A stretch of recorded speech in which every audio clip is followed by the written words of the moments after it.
Ok donc, on a terminé la dernière fois sur un certain nombre de choses concernant l'électricité. Donc l'électricité, on a quasiment bouclé. Je vais m'arrêter là-dessus, je vais relancer quelques vidéos pour compléter certaines informations.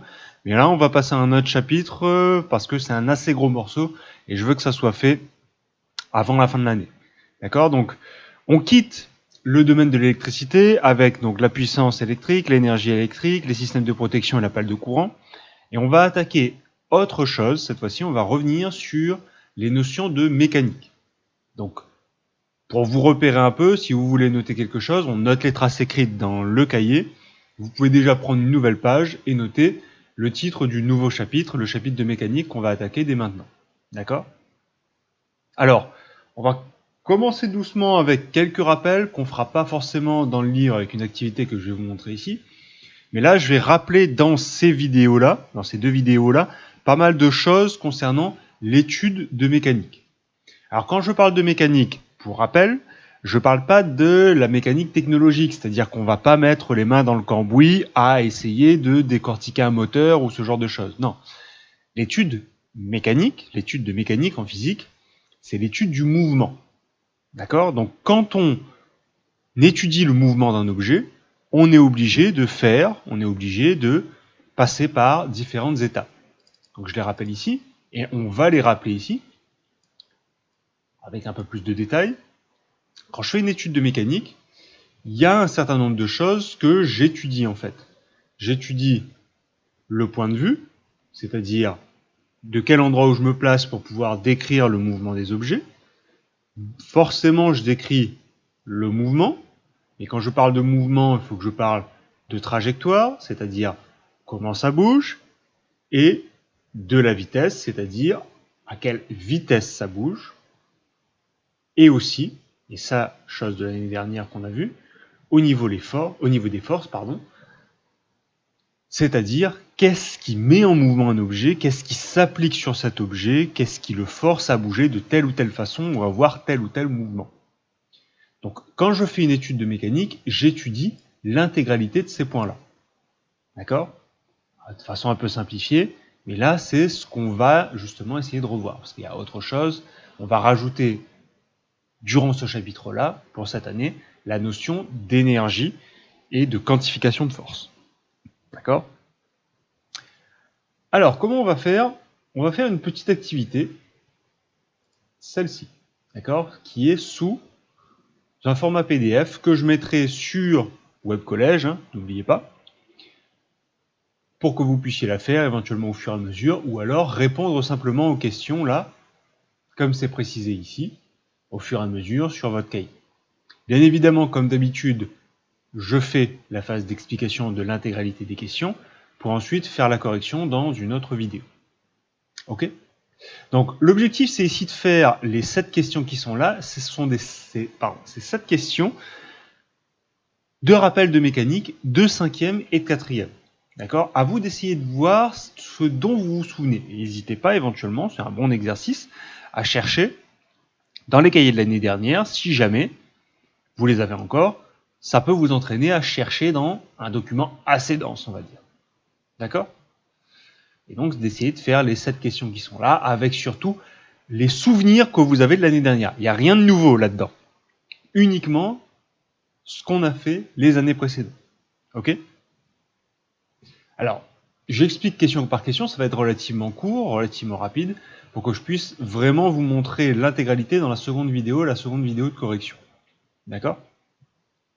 Alors, première question, quand on étudie le mouvement, il faut définir le... Alors, j'en ai parlé justement sur la page d'avant, si vous vous souvenez, la première chose qu'il faut définir, c'est ce qui influe justement sur ma perception du mouvement. Alors, oui, j'ai dit ce que c'était avant, mais j'ai pas donné le nom scientifique de ce truc-là. Ça serait bien que vous essayiez de le retrouver.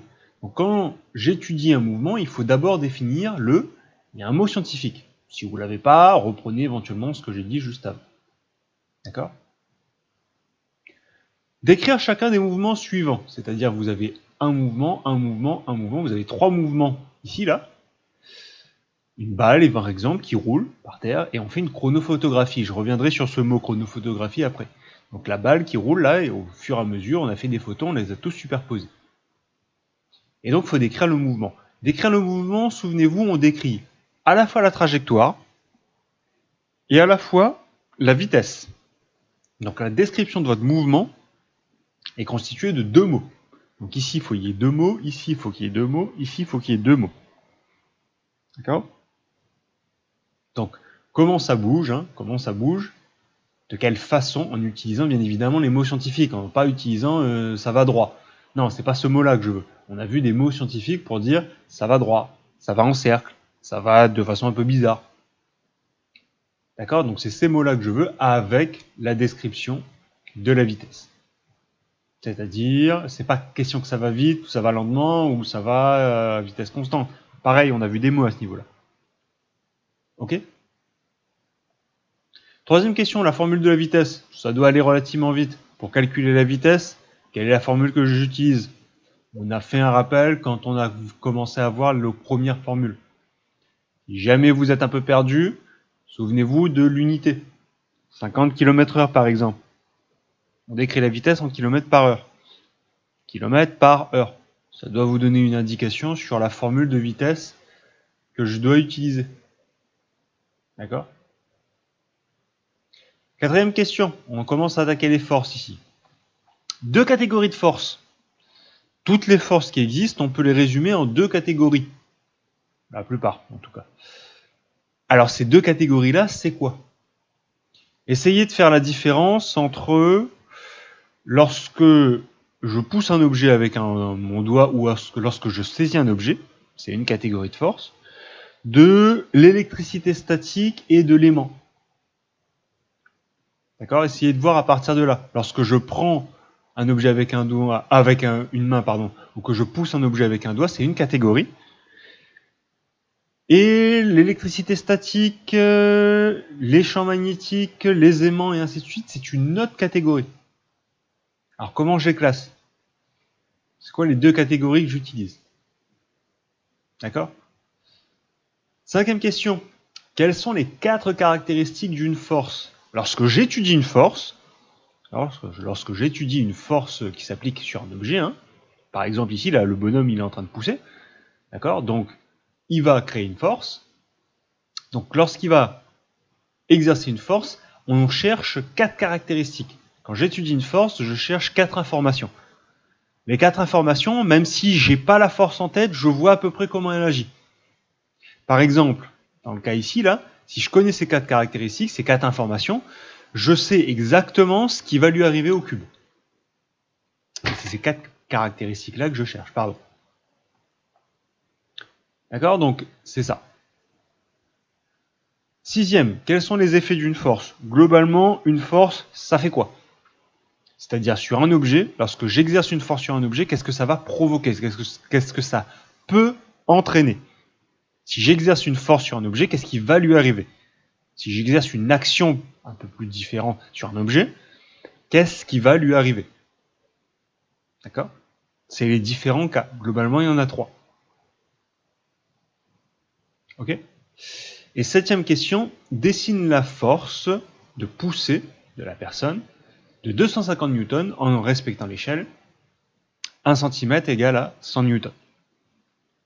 Donc ici, là, il faut représenter la force de poussée, il faut représenter le vecteur force. Ça doit vous indiquer quelque chose, le mot vecteur. Vecteur pour le mot flèche. De la poussée de cette personne-là, donc il faut représenter sa force avec une flèche, sachant que sa force vaut 250 newtons et qu'on vous dit 1 cm par newton.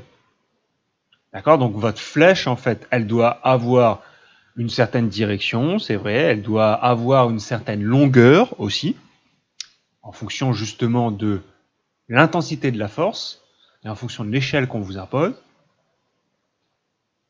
Et, bien évidemment, elle doit partir d'un certain endroit. Ok? Donc, je vous laisse essayer de faire les petites questions, d'essayer de les retrouver. Restez pas bloqué sans ces temps, si jamais ça coince, tant pis. C'est ce qui m'intéresse surtout, c'est qu'on fasse des rappels justement pour pouvoir reprendre les notions de mécanique correctement après. Ok? Si c'est bon, Je vous laisse bosser et on se retrouve dans la prochaine vidéo.